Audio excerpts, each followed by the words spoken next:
All right, let's talk about one of the weirdest teams in the NFL. The Buffalo Bills just got a big win against the Tampa Bay Buccaneers on Thursday Night Football, 24-18. So the Bills get to 5-3. But man, that road to get there has been so crazy. So let's talk about that a little bit. So in week one, they get the New York Jets, a chance to establish themselves as the head of the division. They're thinking in their mind, all right, we got Aaron Rodgers. This is not going to be that same old sorry ass Jets team. Let's go in. Let's beat them head to head. Mano a mano. We'll be competing for this division all year.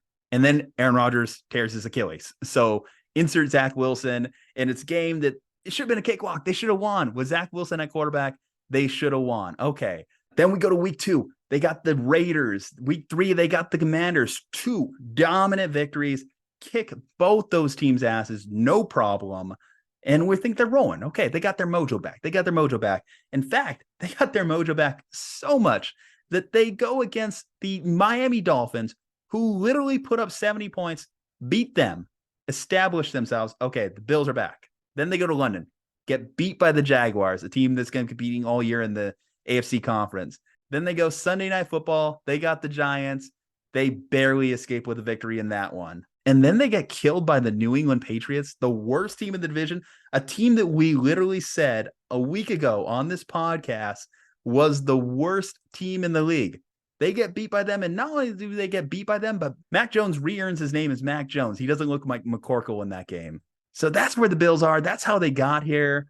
What do you think of this Bills team? Like, how do you evaluate them with how their schedule's gone?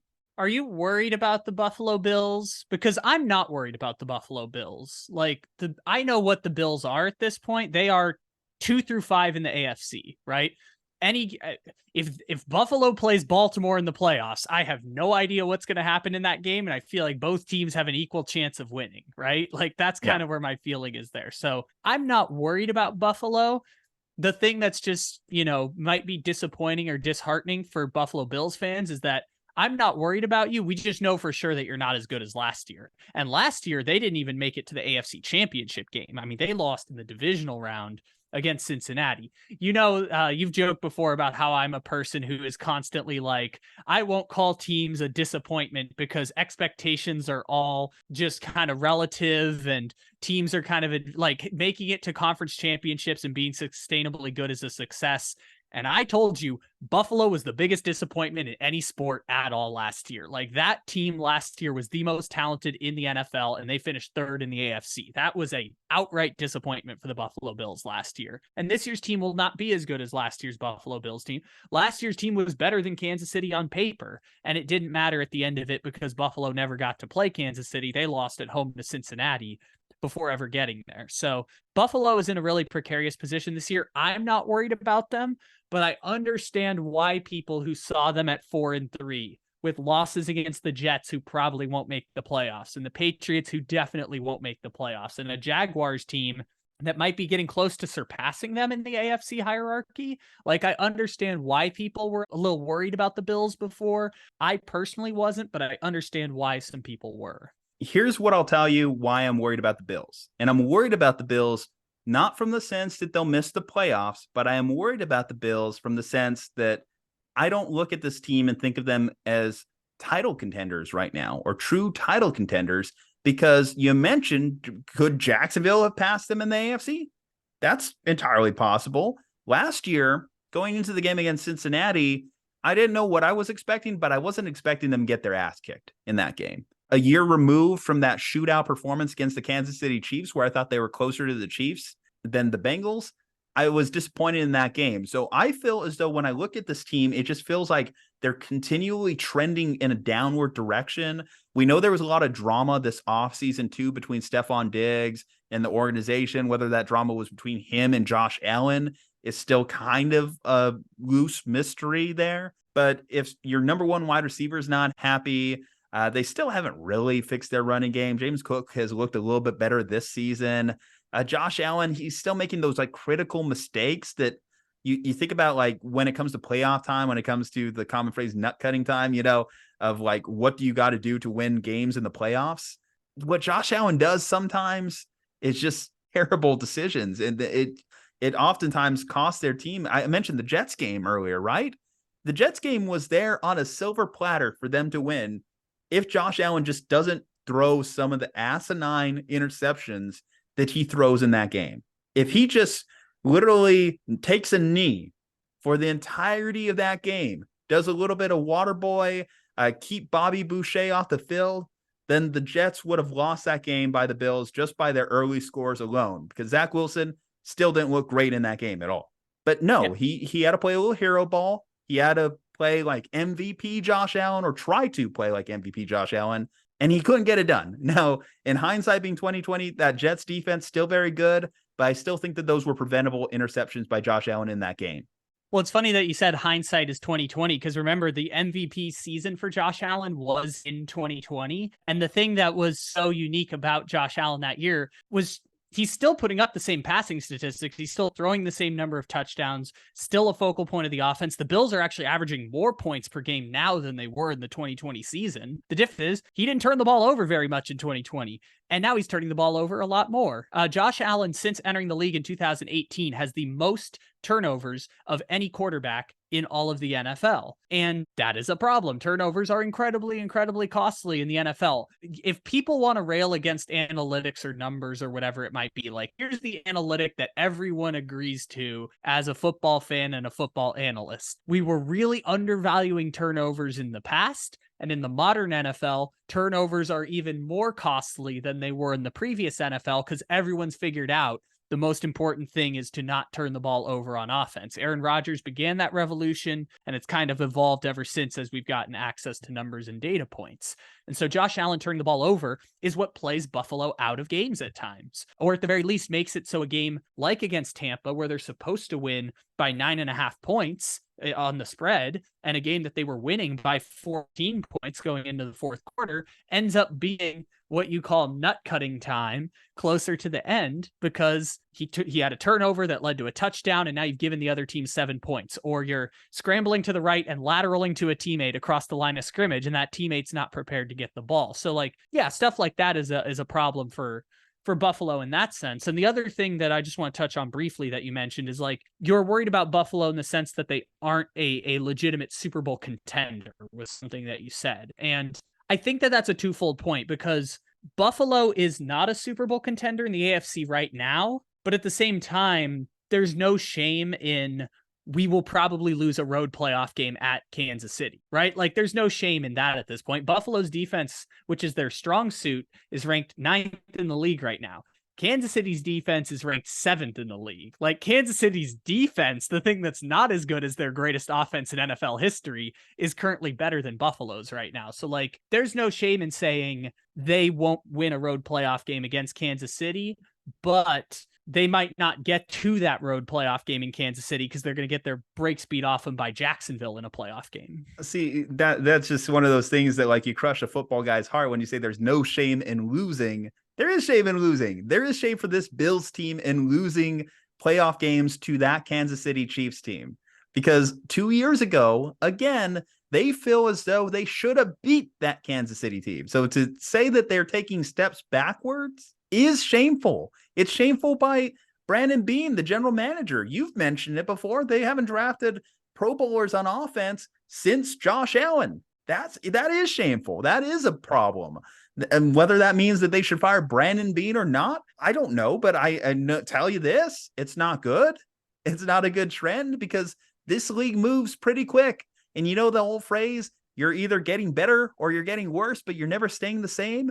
That's kind of what I look at with Buffalo. And it seems like they're getting worse, because they're definitely not staying the same, or at least they're staying the same in terms of the offensive skill players on this roster. And by virtue, they're getting worse by it. We saw the AFC East also taking a huge step up this year. The Jets, we'll see what happens with the Aaron Rodgers situation. They really went all in on this year. They'll still have to probably think about their long-term quarterback play, because Aaron Rodgers, just even if he does come back fully from this Achilles tear, he's not their long-term option at quarterback still. That's indisputable. But the Jets have improved. So at least for maybe 2 years, 3 years, they might still be good enough to knock this Buffalo team out.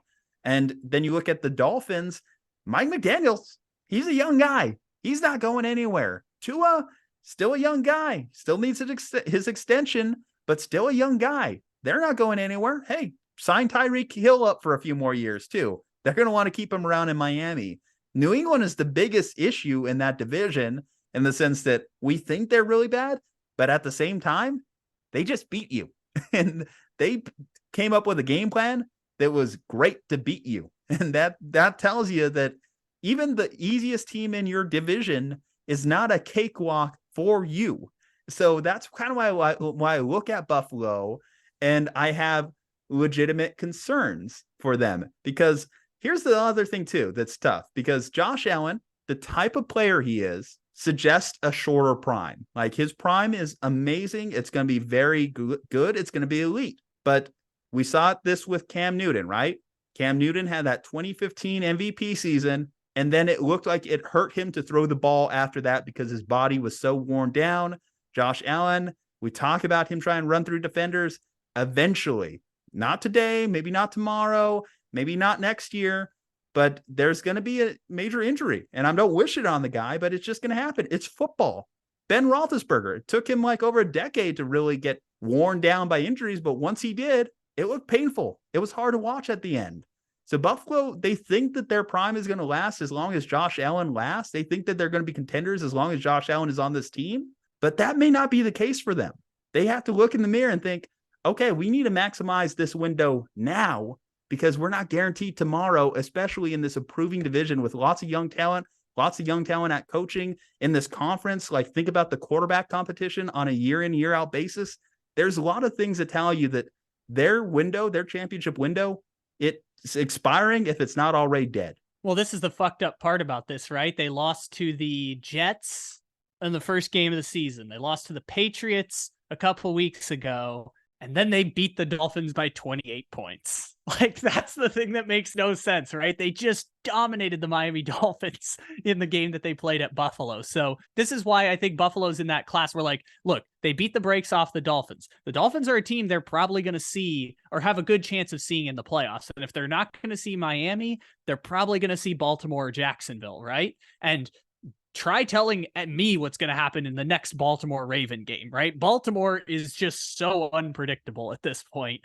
Jacksonville beat Buffalo in the first game that they played. Miami, we think, is the best team of those four, but they got the brakes beat off them by Buffalo. Like, those four teams are all going to have awesome playoff matchups, however they end up meeting. And your point about Josh Allen is a great one. He's already got the shoulder injury this year. Like, he's already battling another shoulder injury after last year. He had a shoulder injury at the end of the season that some people attributed to their shortcomings at the end, not just against Cincinnati, but at the end of the regular season where their offense looked a little bit more stagnant, and they really didn't prioritize the run as much as they did in 2021. But yeah, I mean, Buffalo's not as good this year as they are last year. That's the important thing that you mentioned there. Like, we talked about road playoff games earlier. In 2021, Buffalo was the 13 seconds away from beating Kansas City and a coin toss away from beating Kansas City. Last year's Buffalo team was more talented than that 2021 team. And last year's Buffalo team never even got a crack at Kansas City because they lost that home playoff game against the Cincinnati Bengals. Their best chance to win a championship has obviously passed them by. I don't think even the most optimistic of Buffalo Bills fans would argue that this team is not the best team that they've put forward in previous years. Part of that is they haven't supplemented the young talent and players to give Josh Allen a support system, but part of that is obviously Josh Allen's regression. You mentioned the injuries. We've mentioned the turnovers. We've harped on Josh Allen a lot. I do want to talk about what Josh Allen does well, which is Josh Allen in the play action game is the best quarterback. Patrick Mahomes is amazing, and he does so many things well. Josh Allen in the play action from the shotgun is the best quarterback in the NFL at doing that. That is the thing that Josh Allen does great. Buffalo has built an offense to tailor that skill set. Gabe Davis has 5 touchdowns this year, taking it over the top. I think all 5 have been from the shotgun formation this year. So Buffalo has done great things in that respect. Ken Dorsey might end up being an NFL head coach one day. He's on the fast track to follow that up. They've hired great coordinators, Josh Allen, and they've tailored the offense to Josh Allen's strengths. But the flip side to that is Josh Allen plays them out of games, or their defense plays them out of games. Like, that's kind of the tough situation that they find themselves in. And against very good offenses, they have not been the best of teams on defense over the past couple years. I think even you would argue that, like, yes, Buffalo is not Kansas City. And it sucks that this is the 4th year in a row for Buffalo Bills fans that we got to say the same thing. Buffalo is not Kansas City. I'm sorry to say it. You've given it your best punch, but now you are clearly in a second tier where, and given the fact that they're now 2 games behind, or no, 1 game behind the Dolphins now because the Dolphins lost last week, there's a chance that they will have to play 2 of the 3 between Miami, Baltimore, and Jacksonville in order to even get a crack at Kansas City this year. And that is a tough ask for that Buffalo Bills team. I didn't expect to get as worked up as I did about the Bills, but here we are. So Bills fans, Bills Mafia, explain yourself in the comments section. Should we still think that your team is a championship contender? Is this title window closed? I'd like to hear your thoughts. Leave a like on the video, subscribe to the channel, follow us on our social medias. From Juju and Kyle, stay safe, happy, and healthy. We'll see you next time.